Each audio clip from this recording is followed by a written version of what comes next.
নতুন ধারার বাংলাদেশের রাজনীতি তরুণদের হাত ধরে বদলাবে কি? বাংলাদেশের রাজনীতি একদিকে মুক্তিযুদ্ধের গৌরবগাথা, ২৪-এর গণঅভ্যুত্থানের গণ আকাঙ্ক্ষা, অন্যদিকে দলীয় সংঘাত, ধনী গরিব, বৈষম্য আর ক্ষমতার দখলদারিত্ব। কিন্তু সময় বদলাচ্ছে, তরুণেরা এখন প্রশ্ন করছে, চিন্তা করছে এবং অংশ নিচ্ছে। দক্ষিণ এশিয়ার রাজনৈতিক মানচিত্র, বাংলাদেশের অবস্থান ধীরে ধীরে বদলাচ্ছে। এই পথ চলা কোথা থেকে এসেছে, কোথায় যাচ্ছে, এই পুরো বিষয়টাকে ৩টা ক্যাটাগরিতে ভাগ করব। প্রথমত, বাংলাদেশের রাজনৈতিক গঠন ও সংকট।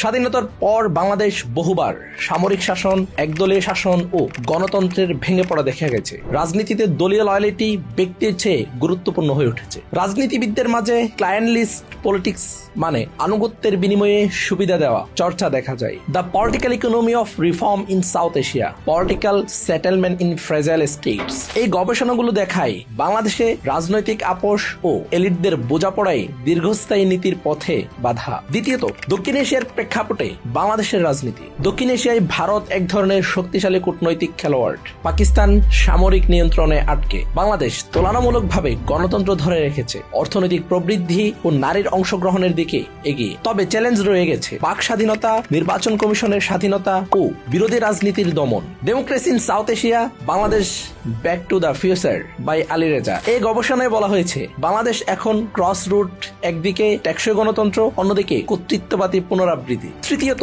নতুন ধারার তরুণ নির্ভর রাজনীতি। তারুণ্যের হাত ধরে রাজনীতিতে নতুন হাওয়া লাগছে। ক্লাইমেট অ্যাক্টিভিজম, ডিজিটাল রাইটস, নারী অধিকার, এসব ইস্যুতে তরুণরা এখন সোচ্চার।